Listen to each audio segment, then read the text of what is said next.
Mirror ou miroir est une fonction qui permet de faire une symétrie d'éléments par rapport à un axe de symétrie défini par 2 points. Dans cet exemple, 2 symétries ont été utilisées pour construire une table.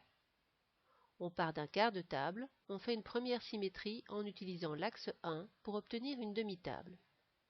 On fait ensuite une deuxième symétrie de cette moitié, suivant l'axe 2, pour obtenir une table complète.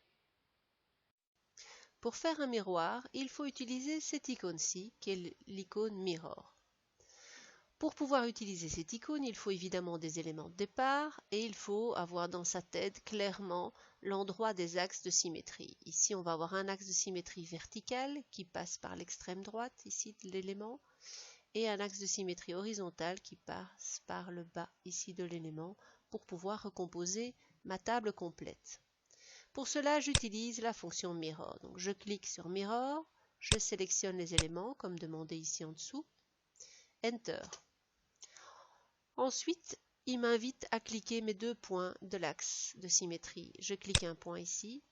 Ensuite, avec le mode ortho enclenché, donc je dois aller enclencher le mode ortho, je vais tracer ici un trait bien vertical. Donc je clique le 2e point en dessous. Il me pose une question de savoir si je veux effacer l'objet source. Non, donc je fais Enter.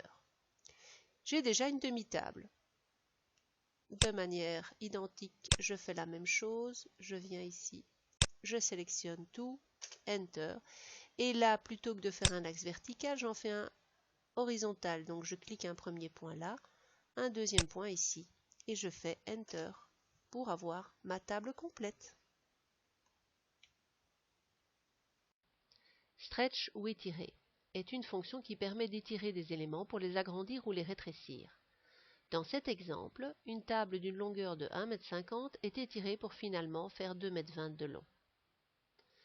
Attention, pour faire un stretch ou étirer, il faut impérativement utiliser le mode de sélection de type crossing ou capture. Les éléments entièrement compris dans la fenêtre de crossing ou capture, c'est-à-dire ici les pieds et le bord droit de la table, seront simplement déplacés, tandis que les éléments coupés par le bord de la fenêtre de crossing ou capture, c'est-à-dire ici les bords supérieurs et inférieurs de la table, eux seront étirés. Pour utiliser la fonction stretch, je vais utiliser cette icône-ci. Pour étirer ma table, donc j'ai ma table ici qui a 150 cm de large et j'aimerais qu'elle ait 220 cm de large. Donc je vais devoir l'étirer de 70 cm. Pour cela, je dois utiliser évidemment la fonction étirer, donc je clique sur étirer. Ensuite, je fais une sélection en capture ou en crossing. Donc je clique d'abord un point à droite, ensuite un point à gauche. J'ai bien une fenêtre de capture qui est verte avec les contours en petits traits interrompus. Ça veut dire que tout ce qui est entièrement inclus dans la fenêtre va simplement bouger, tandis que tout ce qui est coupé par le pourtour de la fenêtre va s'étirer. Donc je clique. J'ai fait ma sélection. Enter. Ensuite, je clique un point n'importe où puisque j'ai une distance et une direction. Donc je clique le premier point et ensuite je dirige la souris à l'horizontale et je tape 70 au clavier suivi d'un Enter. Ma table maintenant fait 2,20 m de long. Join ou joindre est une fonction qui permet de joindre des éléments contigus ensemble. Il est possible de joindre des lignes et ou des arcs pour obtenir des polylignes. Explode ou décomposer est une fonction qui permet de décomposer des éléments joints en éléments séparés. Il est possible de décomposer des polylignes pour obtenir des lignes et ou des arcs, des blocs pour obtenir des éléments de dessin simple, des textes en multilignes pour obtenir des textes en simple ligne. Erase ou effacer est une fonction qui permet d'effacer des éléments. Il est à noter que si vous tapez « Oups » au clavier, cela permet de récupérer un élément précédemment effacé. Pour utiliser la fonction joindre, je dois aller ici dans la boîte à outils Modifie, que j'épingle pour qu'elle reste déroulée. Et j'ai ici la fonction joindre. Quand je sélectionne actuellement les éléments que j'ai à l'écran, j'ai un arc et j'ai des traits, des lignes, des simples lignes.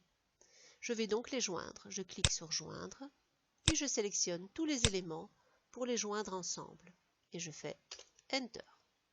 Maintenant, quand je sélectionne les éléments, c'est devenu une seule entité qui est une polyligne. Pour revenir en arrière et récupérer mes traits, donc mes lignes et mon arc, je vais dans Décomposer.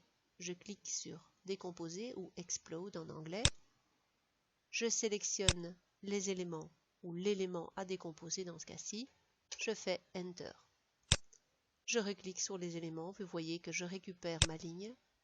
Je récupère mon arc, mon autre ligne.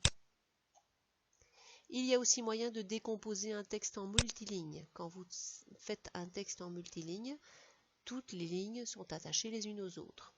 Si vous allez sur Décomposer et que vous cliquez sur un texte en multiligne, que vous faites Enter, vous voyez qu'après, vous pouvez sélectionner les textes séparément. Ce sont des textes en simple ligne et vous avez donc deux textes en simple ligne.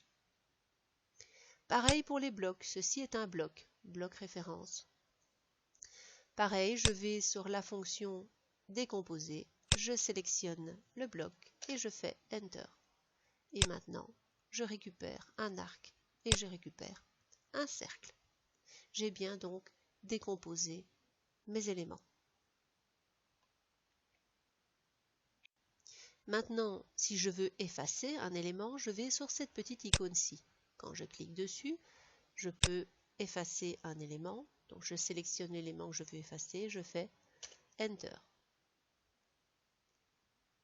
Je vais utiliser deux fois la fonction Enter. Maintenant, zut, je me suis trompé. Ce cercle, je ne devais pas l'effacer. Je peux simplement, au clavier, taper Oups, Enter. Il récupère mon cercle.